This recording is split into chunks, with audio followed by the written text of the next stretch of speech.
Yan mga kore-kore ko guys. So, astig ka kapag mayroon kang ganito na small setup. Yan, small setup lang to yung ginawa ko. So, solar to guys, solar. Yan. So, yung solar ko nandun sa taas. Ganito sa kalaki yung lamisa ko. Ayan.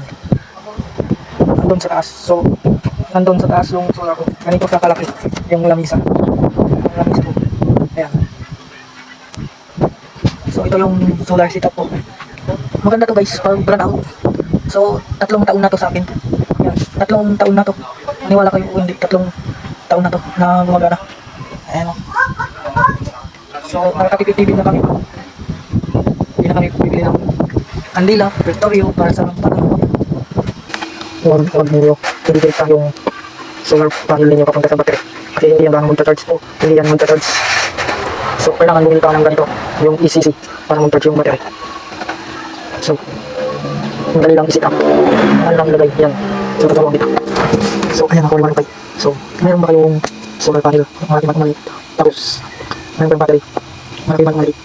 So, pwede ka gumawa ng ganito. So, bumili ka lang ng ito, yung ECC. Charger controller. Solar charger controller. Yan. Para mag-charge yung battery. Yan. So, yung paglalagay nito. So, dito mo yung ilalagay. Yan ang may drawing. So, dito solar panel. Yung panel mo. Yan, ano may drawing. So, yung positive yan, yung plus. Positive at saka negative. Yan, hindi ka na malilito. Dito mo yan ilalagay yung solar paneling mo. So, dito naman sa gitna, may drawing na battery.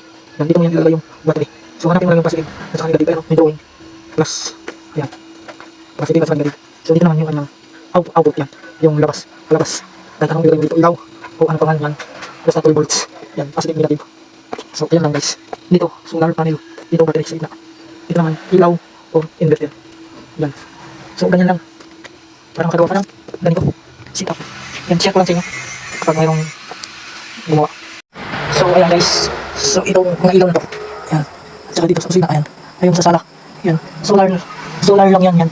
Yung napakadahan nito. Ayan o. So, okay to. Pag nag-burn out. Ayan o. Liwanag. Ang galing! Ang galing! Dito sa kusina. Yan o. Liwanag. Liwanag siya. Kaya mas maliwanag doon sa aking kwarto. Yan o. Yan. So, solar lang dito na. Isa doon sa aking kwarto. At saka isa dito sa kusina. At isa sa sala.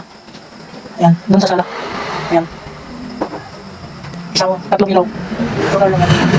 Ayan. Ganito lang iliwanag sa sala namin. So, okay na ito pagka hindi na kami bibili ng kandila. Ayan o.